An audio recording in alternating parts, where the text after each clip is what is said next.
எருசலேமின் சிறையிருப்பிலே இருந்த யூதர்களுக்கு எசேக்கியேல் தீர்க்கதரிசி கடவுளுடைய வார்த்தையை பகிர்ந்து கொள்ளுகிறார்.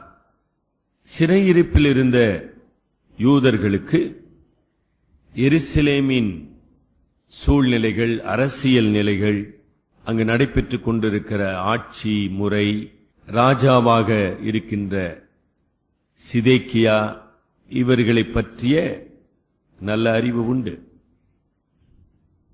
நேபுகாத்நேசார் 2 முறை எருசலேம் மீது அவன் படையெடுத்து வருகிறான்.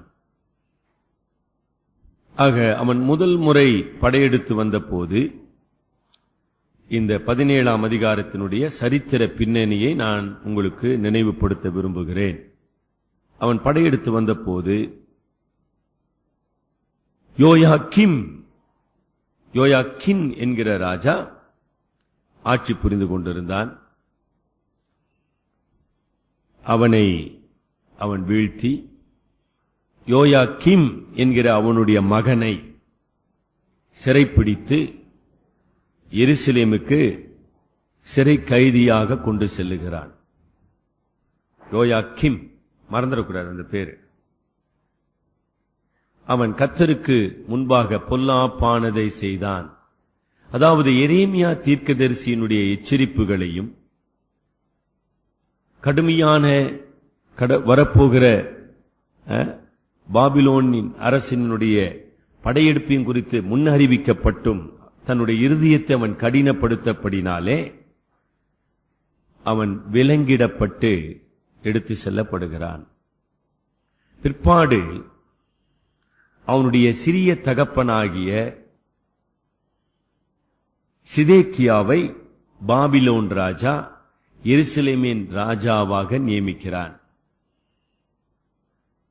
இந்த சிதேக்கியா ராஜா 11 ஆண்டுகள் ஆட்சி புரிகிறான். அந்த 11வது ஆண்டின் முடிவில்தான் மறுபடியுமாக நேபுகாத்நேசார் வந்து எருசலேமை அழிக்கிறான். இந்த சரித்திர பின்னணியை 2 ராஜாக்கள் 24ஆம் அதிகாரம் 16ஆம் வசனம் முதல் நீங்கள் படிக்கலாம். 2 நாளாகமும் 36ஆம் அதிகாரம் 5ஆம் வசனம் முதல் படிக்கலாம். இந்த சரித்திர பின்னணி நமக்கு ரொம்ப முக்கியம். 17ஆம் அதிகாரம் இப்படி ஆரம்பிக்கிறது. மனுபுத்திரனே, நீ இஸ்ரவேல் வம்சத்தாருக்கு ஒரு விடுகதையையும் ஊமையையும் கூறி சொல்ல வேண்டியது என்னவென்றால், the riddle and the parable. ஆக எசேக்கியா ராஜாவின் ஏறக்குறைய ஆரம்ப காலகட்டத்திலேயே எசேக்கியேல் பாபிலோனுக்கு வந்து விடுகிறான். சரிங்களா?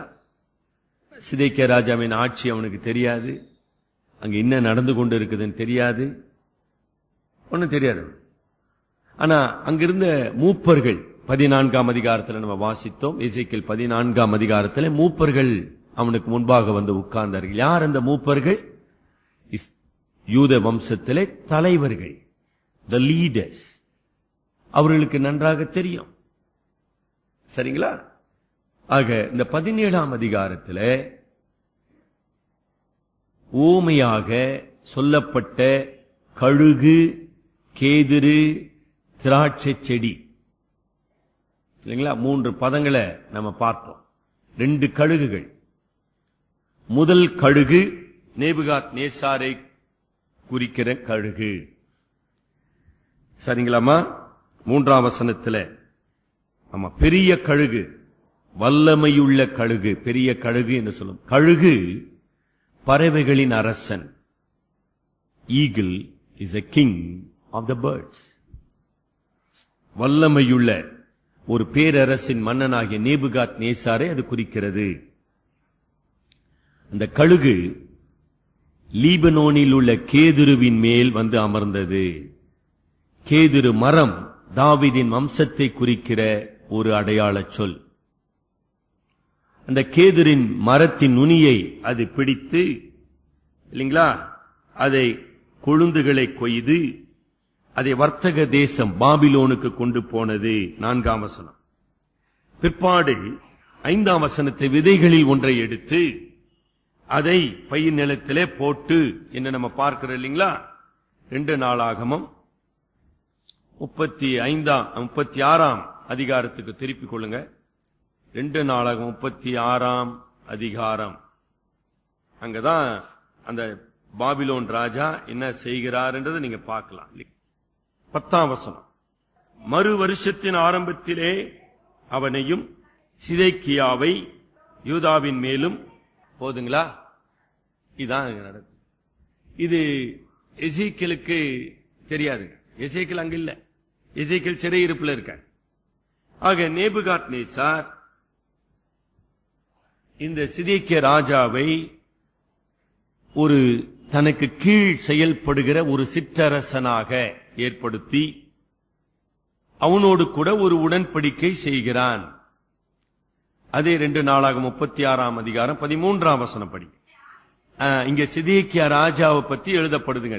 சிதேக்கியா ராஜா தேவன் மேல் தன்னை ஆணையிடுவித்துக் கொண்ட நேபுகாத்நேசார் என்னும் ராஜாவுக்கு விரோதமாய் தெளிவா இருக்கணும். தீர்க்க தரிசனம் என்பது நமக்கு விளங்க வேண்டுமானால் வரலாறு மிக மிக முக்கியமானது. வரலாறு தெரியல, தீர்க்க தரிசனம் நமக்கு விளங்குவது ரொம்ப கடினம். ஆக 17ஆம் எசேக்கியேல் 17ஆம் அதிகாரத்துல இந்த சிதேக்கியா ராஜாவினுடைய சீர்கேடுகள், அவனுடைய உண்மையற்ற தன்மை, அவனுடைய உடன்படிக்கை மீறுதல், அவனுடைய துணிகரமான செயல், இவைகளை குறித்து சொல்லப்பட்டு அதற்கேற்ற பதிலை நான் செய்வேன் என்று கர்த்தர் எச்சரிக்கிறார். அவ்வளவுதாங்க 17ஆம். கிட்டத்தட்ட நீங்க பாத்தீங்கன்னா 21ஆம் வசனம் முடிய 17ஆம் அதிகாரம் 3 முதல் 21 வசனங்கள் உண்மையற்ற ஒரு சிதேக்கியா, அதாவது வம்சத்தின் அடிப்படையில், ராஜ வம்சத்தின் அடிப்படையில அவன் ராஜாவாகுவதற்கு எந்த வாய்ப்பும் கிடையாதுங்க. அதுக்கெல்லாம் இப்ப எனக்கு நேரம் கிடையாது. அதை நீங்க பொறுமையா படிக்கணும். You need right commentaries or study Bible. அவன் ஒரு சிறிய தகப்பன், யோயாக்கிம்மினுடைய சிறிய தகப்பன். அவன் ஆட்சிக்கு வர வேண்டிய அவசியமே கிடையாது. அதை மறந்துட்டான். அவனுக்கும் ஆட்சிக்கும் அவன் வாரிசு அல்ல, அவனுக்கு உரிமை அல்ல, அவனுக்கு எந்த தகுதியும் இல்லை. சரிங்களா?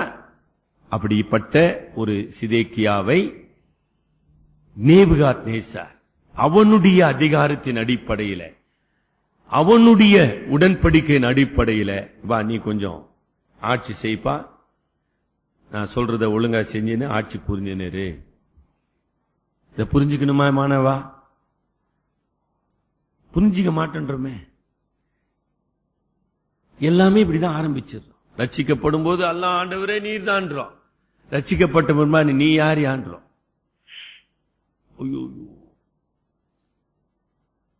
நான் நினைக்கிறேன் இப்படிதான் நடக்கணும். கடவுளையே நீ யாருன்னு கேட்டுருமே. அப்புறம் மனுஷெல்லாம் எங்க ரட்சிக்கப்படும் போது ஆண்டவரே நான் உமக்கு அடிமை. நம்முடைய சித்தம் நிறைவேறாத போது கடவுளை எதிர்க்கிற மாறுபாடான இருதயம். சிதேக்கியா அதற்கு சரியான ஒரு அடையாளமாக 17ஆம் அதிகாரத்தில் நிறுத்தப்படுகிறார். He is our main character today. ஞாபகம் வச்சுக்கிட்டீங்களா? மனிதர்கள் எப்படிப்பட்டவர்கள், மனிதனுடைய தன்மை எப்படிப்பட்டது. இப்படிப்பட்ட மனிதர்கள் தலைவர்களாக வரும்போது அவர்கள் மட்டும் பாதிக்கப்படுவதில்லை.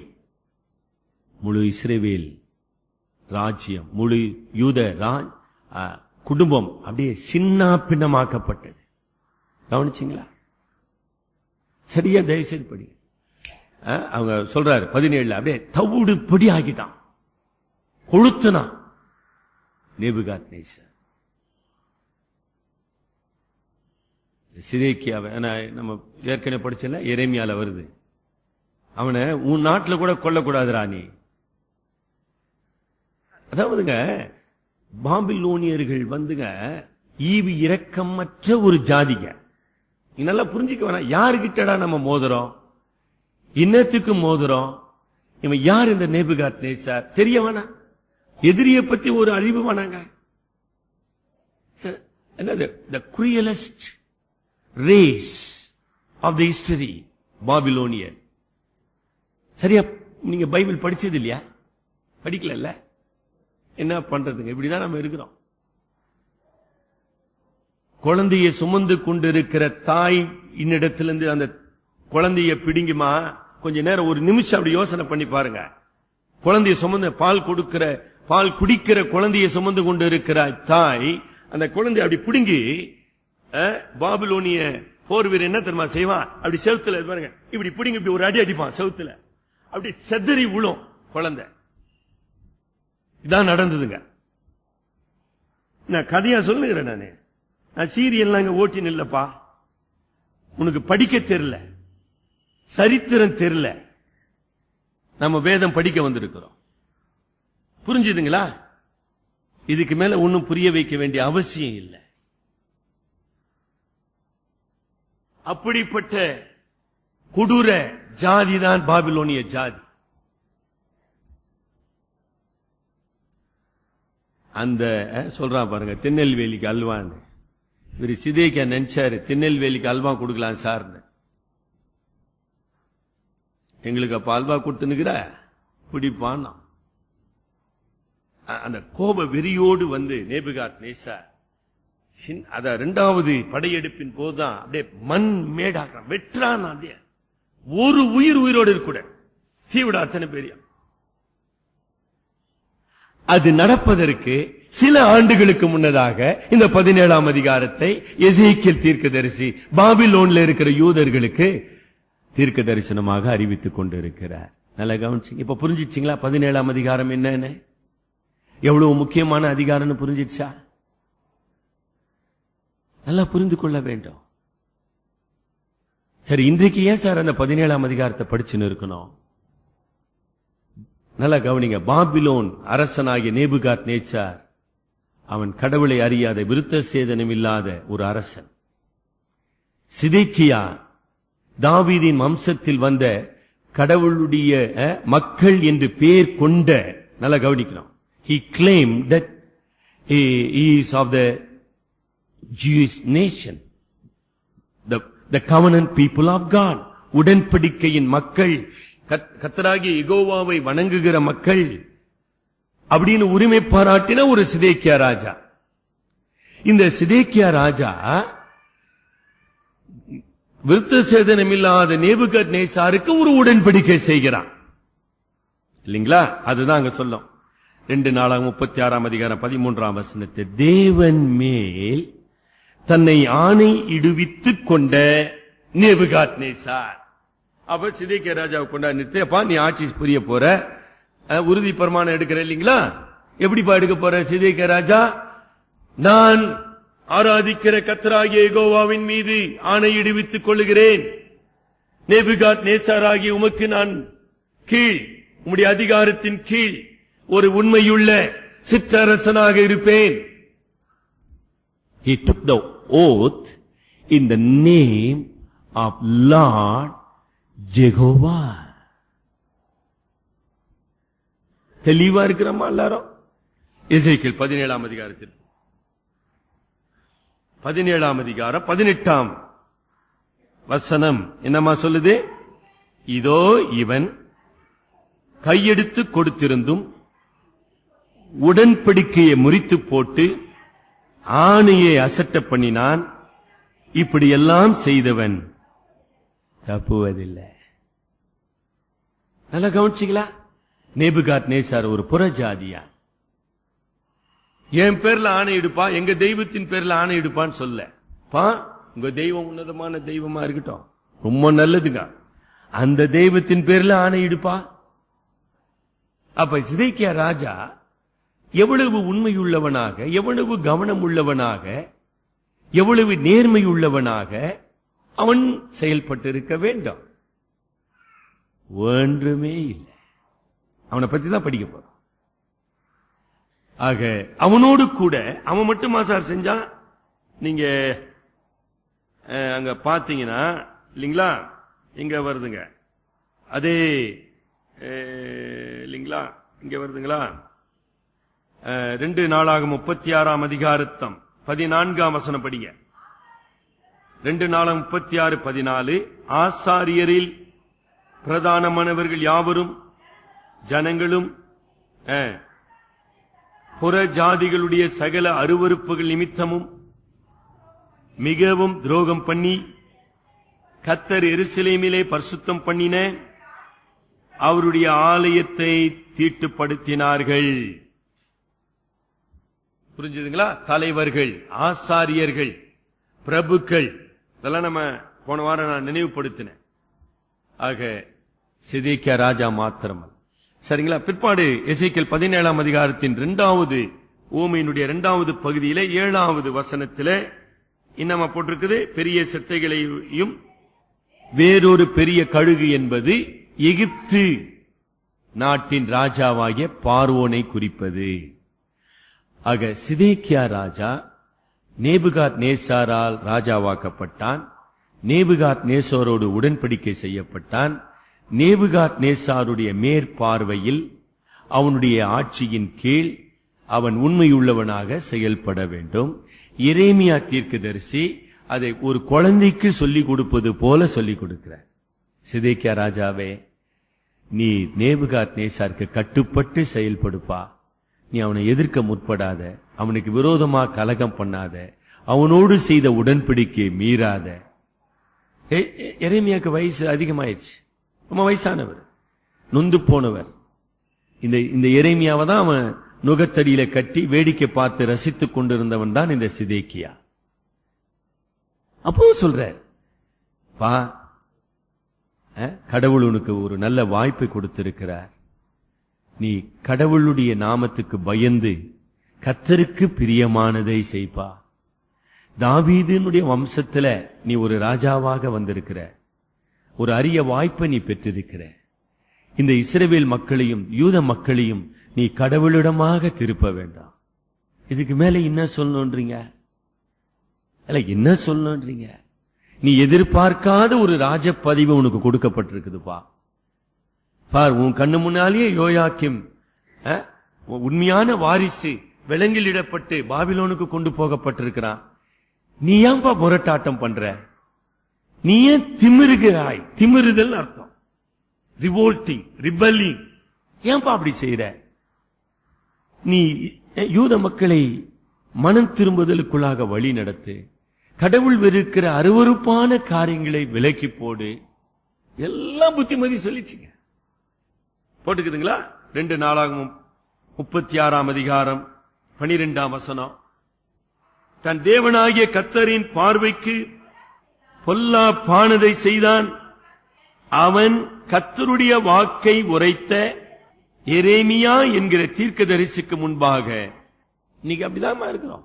புத்திமதி சொல்லப்படுகிறது, ஆலோசனை சொல்லப்படுகிறது, கடவுளுடைய இரக்கத்தின் அடிப்படையில சொல்லப்படுகிறது ஆலோசனை. ஆனா இன்னைக்கு எல்லாம் பரியாசமா இருக்கு. நிறைய பேருக்கு ஊழியக்காரர் என்று தங்களை அழைத்துக் கொள்ளுகிறவர்களுக்கு பரியாசமா இருக்குதுங்க. என்ன பெரிய சபை, என்ன பெரிய ஊழியம், எல்லாம் போய் வேற இடத்துல போய் நித்திடுறாங்க. கடவுள் அழைத்தார், கடவுள் என்னை அழைத்தார். It is a call of God to be a minister. தேவனுடைய ஊழியனாய் இருப்பது என்பது தேவனுடைய அழைப்புங்க. இரண்டாவது தான் மனிதருடைய அழைப்பு, மனிதருடைய அங்கீகாரம். The recognition of the church and the ordination of the church is only secondary. The primary is the call of the divine God. எவ்வளவு பெரிய ஒரு அழைப்புங்க. அதை தூக்கி அப்படி விசிறி ஏஞ்சிட்டு இன்னைக்கு போகக்கூடிய ஆட்கள்லாம் இருக்கிறான். ஊழியா, பெரிய ஊழியா, என்ன செய்யலாங்க? சரியா நம்ம வேதத்தை புரிந்து கொள்ளவில்லையே. கருமையான இங்க ராஜா துரோகம் பண்றாங்க. இன்னைக்கு எல்லா நிலையிலும் துரோகங்கள் நடந்து கொண்டு இருக்குது.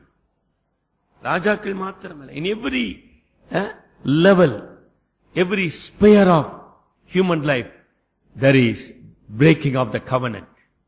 இன்றைக்கு துராகிரகம் பண்ணுகிறவர்கள்னு 2 தீமோத்தேயு 3ஆம் அதிகாரம், கொலோசியர் 3ஆம் அதிகாரத்தில் சொல்லப்பட்டிருக்கு. துராகிரதம் பண்ணுகிறவர்கள், துரோகம் செய்கிறவர்கள், உடன்படிக்கையை மீறுகிறவர்கள், அவர்கள் ஒரு காலம் தப்புவதில்லை அப்படின்னு கடவுள் சொல்றார். எசேக்கியேல் மூலமாக சொல்லுகிறார். அப்ப என்ன செய்யணுங்க? பாபிலோனிலே எசேக்கியேலுடைய பிரசங்கத்தை கேட்டுக்கொண்டிருக்கிற யூத மக்கள் என்ன செய்யணும்? எருசலேமில் இருக்கிற மக்களுக்காக கண்ணீர் விட்டு உபவாசித்து அழுது ஜெபிக்க வேண்டும். ஐயோ ஆண்டவரே, எங்களுடைய நாட்டு ராஜாவுக்கு நீ நல் புத்தியை தாரும். ஆண்டவரே, எங்களுடைய மூப்பர்களுக்கு நல் புத்தியை தாரும். ஐயோ ஆண்டவரே, உம்முடைய உடன்படிக்கையின் ஸ்தானமாகிய எருசலேமை நீர் கண்ணோக்கி பாரும். ஐயோ கர்த்தரே, கதறிதானே ஆளுந்தோம், அதானே செய்யணும். செய்யலீங்களே, அவங்களும் செய்யல, நாமளும் செய்யறதில்லை. அதான் முடியும். நல்லா பொறுமையா படிங்க. நானும் எங்க போயிட போறதில்ல, கர்த்தருக்கு சித்தமானா நீங்களே எங்கேயும் போயிட போறதில்லை. தொடர்ந்து படிக்கதானே போறோம். We are going to study the book of Ezekiel. மனம் திரும்பினார்களா? படிக்க கட்டாயமா படிக்க போறோம். படிச்சு முடிச்சுதான் ஆகணும். இவ்வளவுதாங்க நல்ல. ஆக இந்த ஊமையினுடைய பொருள் என்ன? ரொம்ப சிம்பிளா நான் பலமுறை அந்த கருத்தை சொல்வதுண்டு. The sovereignty of God. கடவுள் சர்வத்தையும் ஆளுகிறார். ஆக ஒரு சர்வ வல்லமையுள்ள கடவுளுக்கு முன்னதாக நேபுகாத்நேச்சார் ஒன்றுமில்ல, is mere an instrument of God. இதைதான் யூத மக்கள் புரிந்து கொள்ள வேண்டும். ஏன் நேபுகாத்நேச்சாருடைய படையெடுப்பை கடவுள் அனுமதித்தார்? ஏன் எருசலேமின் ராஜாக்கள் முறியடிக்கப்பட்டார்கள்? ஏன் எருசலேம் தேவாலயம் கொளுத்தப்பட்டது? ஏன் எருசலேமினுடைய பனிமுட்டுகள் கைப்பற்றப்பட்டன? ஏன் எருசலேம் மண்மேல்? இத்தனை கேள்விகளுக்கு ஒரே பதில், சர்வ வல்லமையுள்ள கடவுள் ஆட்சி புரிகிறார். அந்த கடவுளுக்கு யூத மக்கள் முதலாவது துரோகம் செஞ்சிட்டாங்க. ஏற்கனவே they have broken the covenant. They have revolted against the Lord. நம்ம படிச்சுட்டு வந்துட்டோம். இந்த கடவுளுக்கே துரோகம் செஞ்சிட்டான். அப்படின்னா நேபுகாத்நேச்சார் மண்ணாங்கட்டி போனவன் வந்தவலாம் அப்படின்னு நினைக்கிறான். இன்னைக்கு நம்ம அப்படிதான் நினைக்கிறோம். அதனாலதான் கடவுள் பக்தி ரொம்ப முக்கியம், விசுவாசம் ரொம்ப முக்கியம், உடன்படிக்கை ரொம்ப முக்கியம். இல்லைங்களா? திருமணம்ன்றதுங்க எங்கெங்கயோ நடக்குதுங்க, எப்படி எப்படியோ நடக்குது. ஆலயத்தில் நடப்பதினால் அல்ல, கடவுளுடைய சமூகத்துக்கு முன்பாக நான் அந்த திருமண ஒப்பந்தத்துக்குள்ளாக, உடன்படிக்கைக்குள்ளாக, வாக்குறுதிக்குள்ளாக நான் நிறுத்தப்படுகிறேன். அதை முறிப்பதற்கு கடவுள் இணைத்ததை மனிதன் பிரிக்காதிருக்க கடவுள் சொல்லி முடிக்கிறோம். ஆனா எவ்வளவு சர்வ சாதாரணமாக இன்னைக்கு விவாகரத்துக்கள் நடந்து கொண்டு இருக்கு. புரிஞ்சுதுங்களா? கடவுளையே தூக்கி எறிஞ்சிட்டான் சார். அப்புறம் என்ன சார் உடன்படிக்கையாவது, ரிஜிஸ்ட்ரேஷன் ஆகுது, கோர்ட்டாவது, மன்றமாவது, தூக்கின்னு போகடான்றான். That is what is happening. என்ன பார்த்து கொண்டு இருக்கிறோம்? No place for God.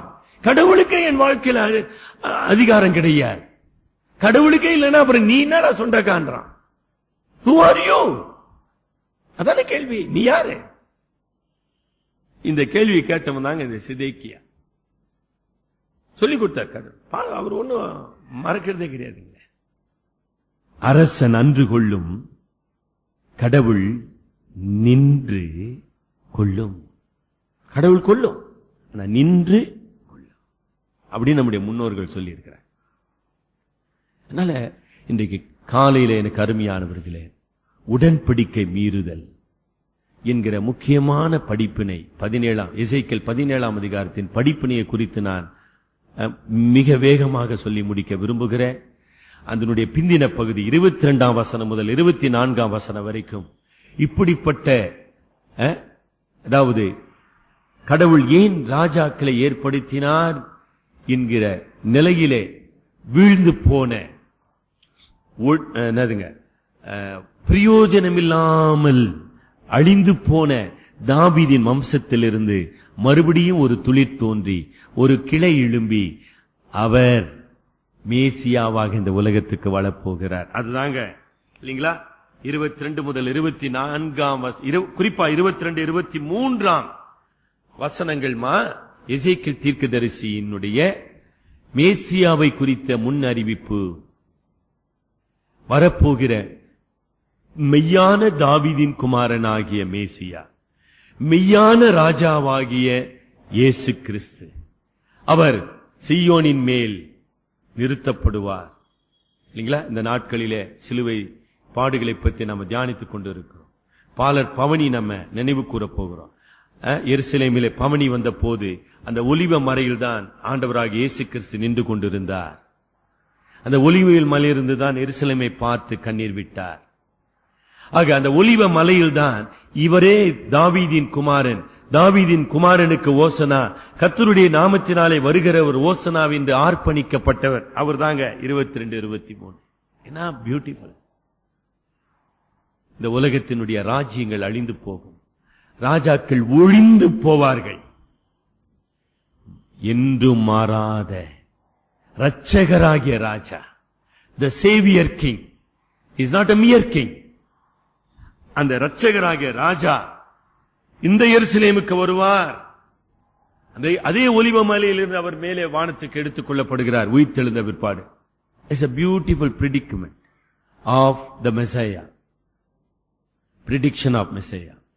இதே உண்மையைதான் ஏசாயா 11 அதிகாரத்திலே ஏசாயா தீர்க்கதரிசி நினைவு கூர்ந்தார். ஈசா என்னும் அடிமரத்தில் ஒரு துளிர் தோன்றி ஒரு கிளை எழும்பிற்று. இங்க பாத்தீங்களா? அதே அந்த கிளை என்கிற பதம் கொப்பு நீங்க பயன்படுத்தப்படுது பாருங்க. 22 வசனம், அதன் நுனி கிளைகளில் ஒன்றை எடுத்து நடுவேன், அதன் இளம் கிளையில் உள்ள கொழுந்துகளில். வரப்போகிற மேசியா தாவீதின் வம்சத்தில் அவர் தோன்றி தாவீதின் குமாரன் என்று அழைக்கப்படுவார்.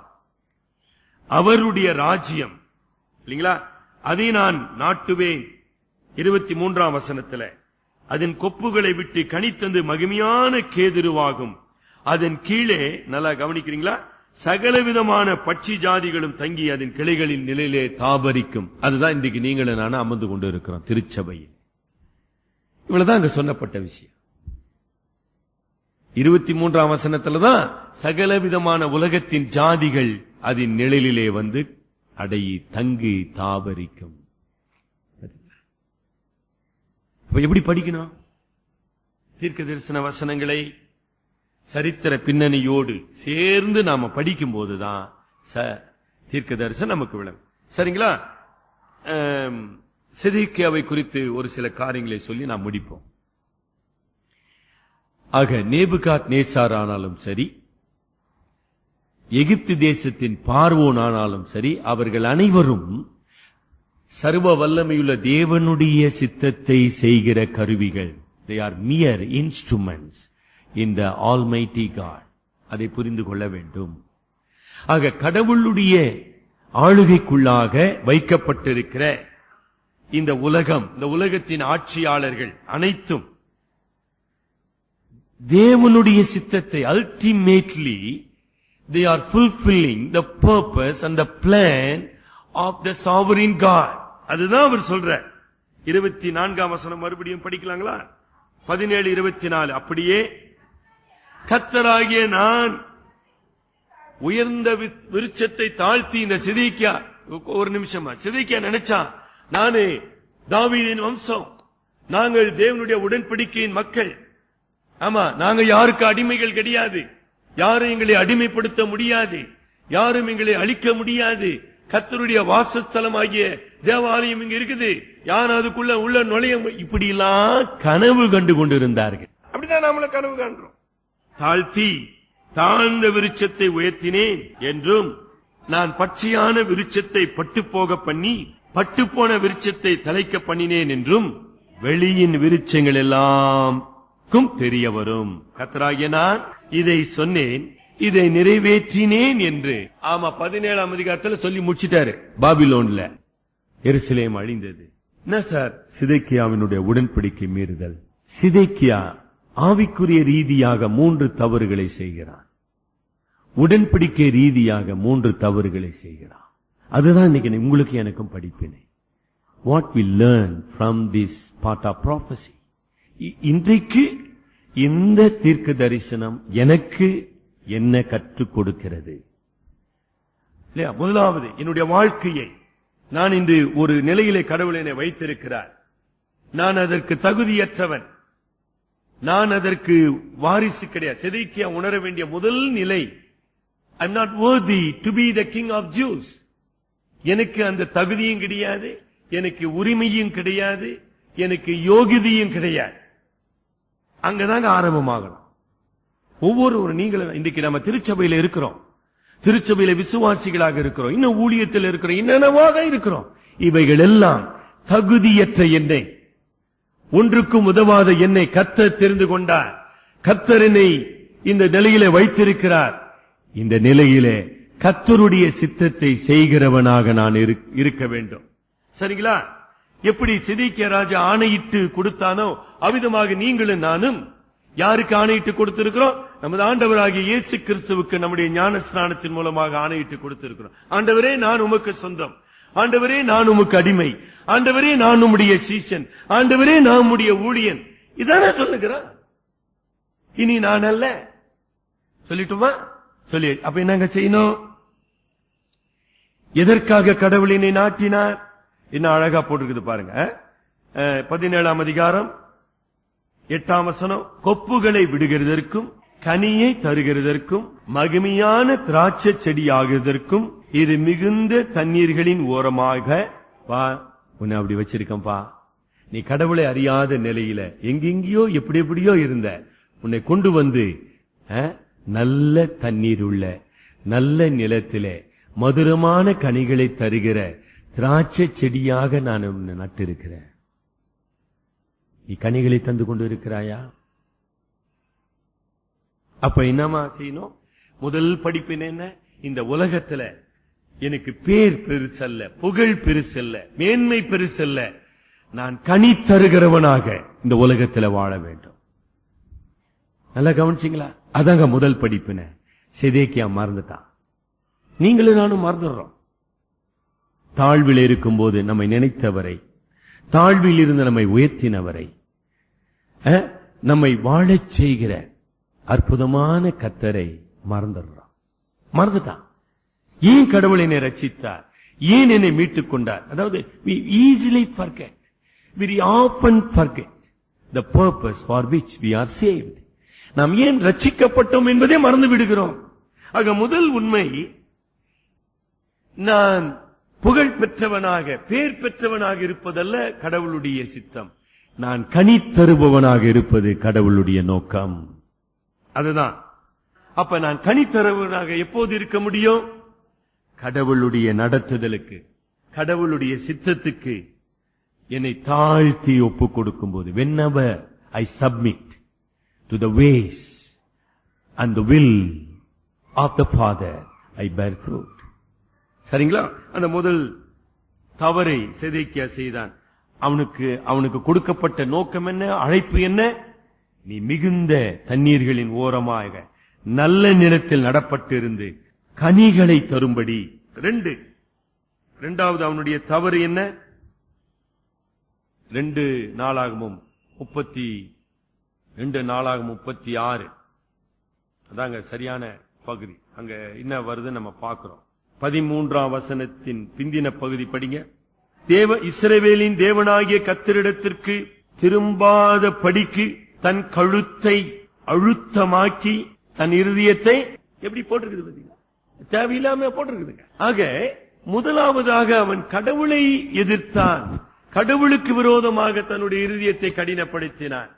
அதனுடைய விளைவுதான் அவன் நேபுகாத் நேசாருக்கு எதிராக கலகம் செய்தான். அந்த ஒழுங்கு கரெக்டா புரிஞ்சுக்கணும். அதனால்தான் பெருமை உள்ளவனுக்கு கர்த்தர் எதிர்த்து நிற்கிறார் என்று வேதம் சொல்லப்பட்டிருக்கு. He first revolted against the Lord. அதாவது அந்த கர்த்தர் தான் நேபுகாத் நேசாரை நியமித்திருக்கிறார் எனக்கு மேலே. இதை மறந்துட்டான். யாரா அவன் நேபுகாத் நேசாரு? அங்க என்ன அழகா போட்டிருக்கு. மேல நேபுகாத் நேசார்னு பேர் வருது, கீழே வந்து இஸ்ரவேலின் தேவனாகிய கர்த்தர் வருது. கர்த்தருக்கு விரோதமாக தன் இருதயத்தை அவன் கடினப்படுத்தினான் என்பதுதான் அதனுடைய உண்மை. எனக்கு அருமையானவர்களே, இன்றைக்கு ஒரு விசுவாசியினுடைய போராட்டம் என்ன? The struggle of a saint. Doctor Stanley Jones மிக அழகாக சொல்லி இருக்கிறார்.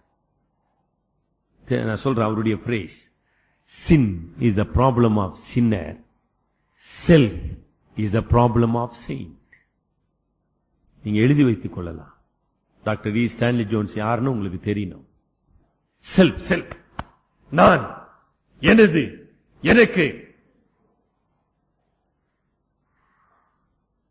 சிலுவை தியானம் அந்த சுயத்தை, அந்த சுய பெருமையை, அந்த சுய சித்தத்தை, அந்த சுய வழியை சிலுவையில் அறைய வேண்டும்.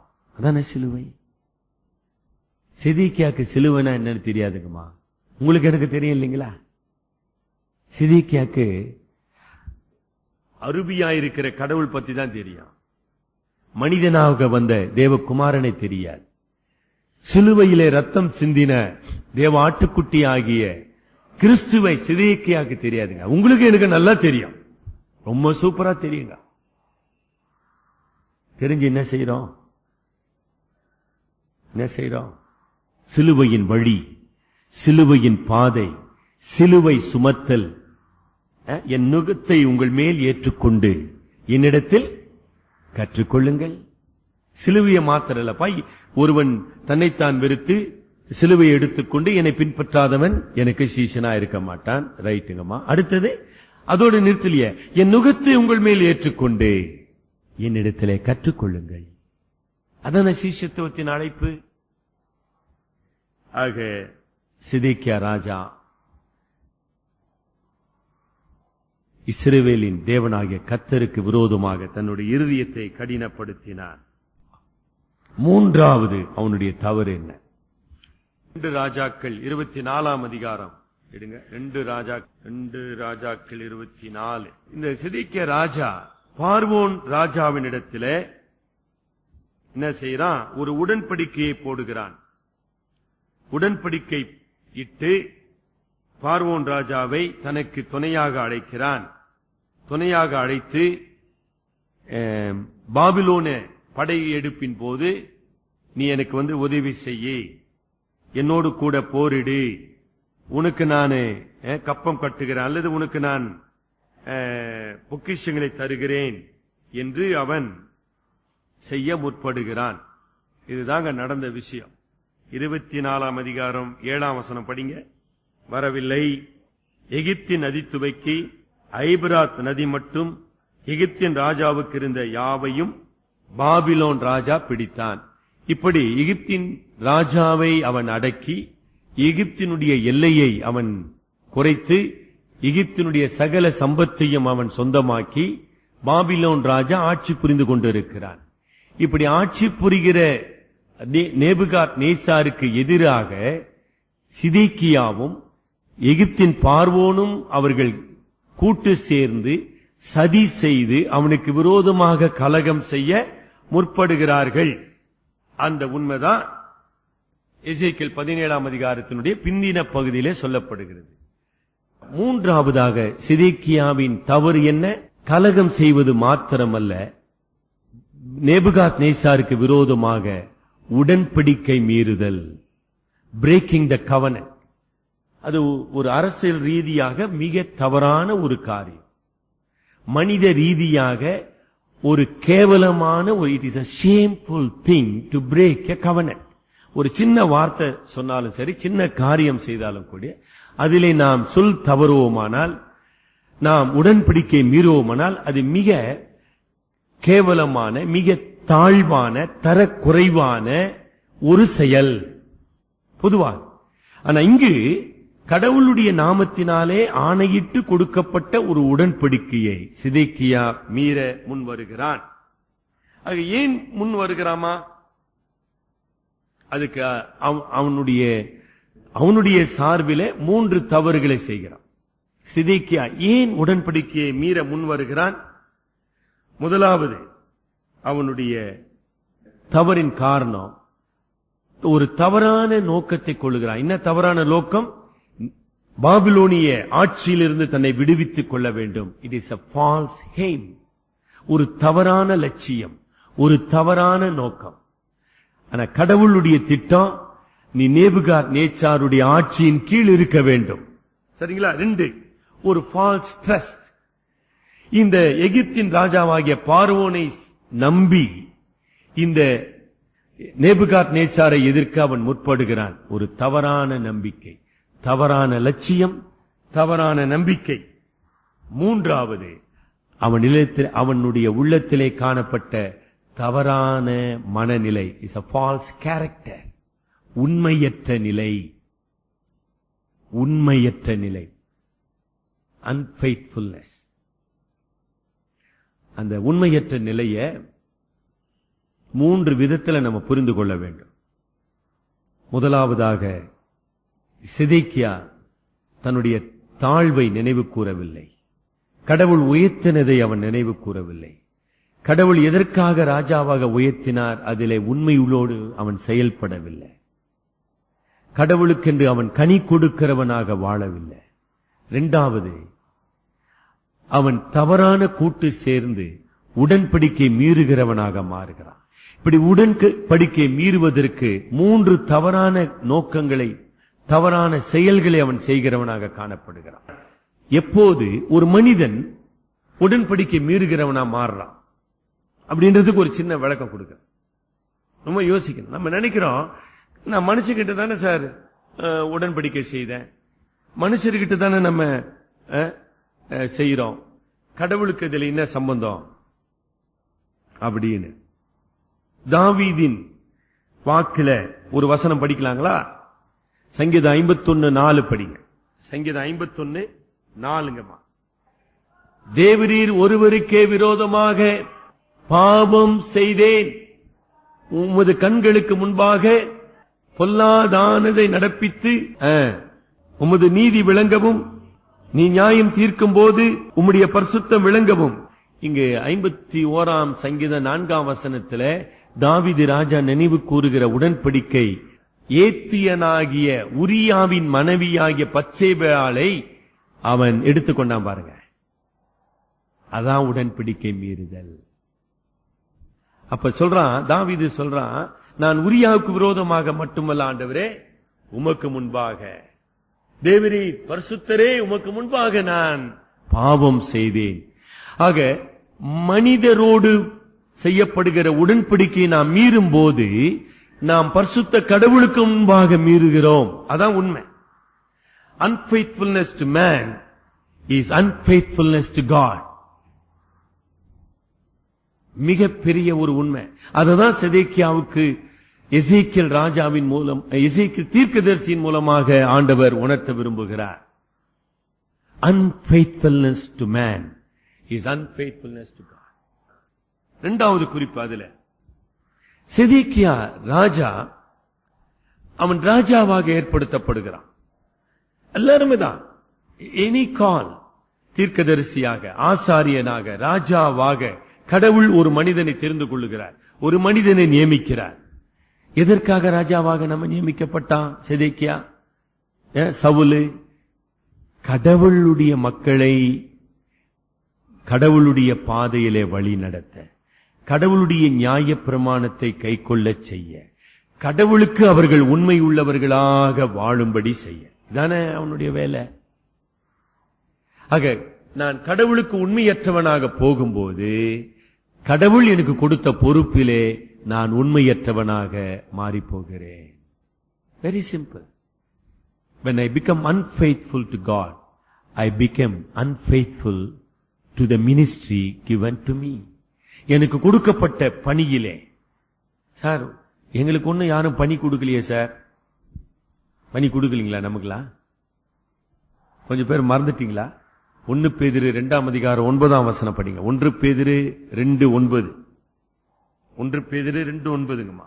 இப்படி 1 பேதுரு 2, நீங்களோ உங்களை அந்தகாரத்தினின்று ஆச்சரியமான ஒளியினிடத்திற்கு வரவழைத்தவருடைய புண்ணியங்களை அறிவிக்கும்படிக்கு தெரிந்து கொள்ளப்பட்ட சந்ததியாகவும், ராஜரீகமான ஆசாரிய கூட்டமாகவும், பரிசுத்த ஜாதியாகவும், அவருக்கு சொந்தமான ஜனமாகவும் ஒவ்வொருவரும் நீங்களும் நானும் புதிய ஏற்பாட்டின் வெளிச்சத்திலே, சத்தியத்தின் வெளிச்சத்திலே, பரிசுத்த ஆவியானவரின் பலப்படுத்ததினாலே, by the anointing of the Holy Spirit, by the calling we have in Christ, every believer is a priest before God. எவ்வளவு பெரிய அழைப்பு!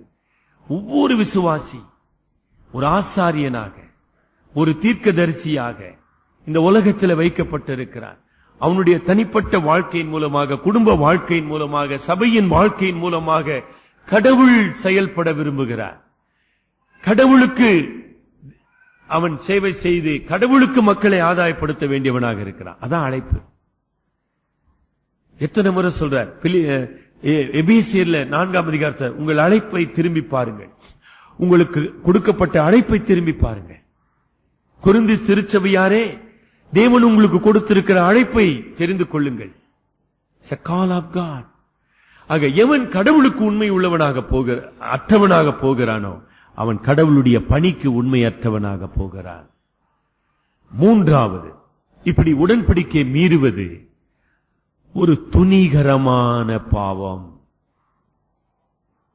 Do you realize that? நம்ம ஏதோ பெரிய பெரிய பாவம் சொல்லி நிக்கிறோம். சார், விபச்சாரம் பெரிய பாவம் சார், ஐயோ கொலை பெரிய பாவம் சார், அடடடா அது பெரிய பாவம் சார். உடன்படிக்கை மீறுவது பெரிய பாவம் இல்லைங்களா? பெரிய பாவம் இல்லையா? சில பேர் சபையை மாத்திடுறாங்க. பேப்டிஸ்ட் சபையில் இருக்கிறவங்க திடீர்னு மாறி போயிடுறாங்க. கேட்டா பேப்டிஸ்ட் சபையா இல்ல சாருன்னு சொல்றாங்க. அதாவது உடன்படிக்கைங்கம்மா, சபை ஃபெலோஷிப், திருச்சபையின் ஐக்கியத்துக்குள்ளாக, உடன்படிக்கைக்குள்ளாக நான் கொண்டு வரப்பட்டிருக்கிறேன். இந்த திருச்சபையில நான் உண்மை உள்ளவனாக, கடவுளுக்கு பணி செய்கிறவனாக வாழ வேண்டும். என் இஷ்டத்துக்கு நான் மாற்றிக் கொள்வதல்ல. அதுதான் அங்க சொல்லப்பட்டிருக்கு. அது ஒரு துணிகரமான பாவம். இது தெரியாது செய்கிற பாவம் அல்ல, இது அறியாமையினால செய்கிற பாவம் அல்ல, இது ஏதோ சோதனையினால வருகிற பாவம் அல்லமா. It is not by temptation but by deliberation. there is a different word in English. ஏதோ எனக்கு தெரியாத சோதனை வந்துச்சு சார், பாவத்தில் இது அது இல்ல. ஐயோ, உடன்படிக்கை மீறுது என்பது துணிகரமான பாவம். ஆகவே யோசனை பண்ணு. சிதேக்கியா ராஜா கடவுளுக்கு விரோதமாக அவன் பொல்லாப்பானதை செய்தான். தன்னுடைய இருதயத்தை அழுத்தமாக்கி தன்னுடைய இருதயத்தை கடினப்படுத்தினான். இரண்டாவதாக, கடவுள் வைத்த ஒழுங்குக்கு எதிராக எகிப்து ராஜாவோடு கூட்டு சேர்ந்து கலகம் செய்ய துணிகிறான். ஏன் இப்படி செய்தான்? உடன்படிக்கை மீறுவதற்கு ஏன் முற்பட்டான்? ஒரு தவறான நோக்கம், ஒரு தவறான நம்பிக்கை, ஒரு தவறான, அதுக்கு என்ன சொல்றது, ஃபால்ஸ் கேரக்டர், ஒரு தவறான இயல்பு அவனை துணிகரமான பாவத்துக்கு வழி நடத்தினது. இதுதாங்க எசேக்கியேல் 17ஆம் அதிகாரத்தின் படிப்பு. இப்படிப்பட்ட ஒரு சூழ்நிலையில கர்த்தராகிய கிறிஸ்து நம்முடைய உடன்படிக்கையின் இரட்சகராக, நம்மை உடன்படிக்கையிலே காக்கிற தேவனாக, தமது உடன்படிக்கையை நமது வாழ்க்கையிலே நிறைவேற்றுகிற ஆண்டவராக அவர் நம்மோடு கூட இருக்கிறார். தலைவனுக்கு ஜெபிப்போம்.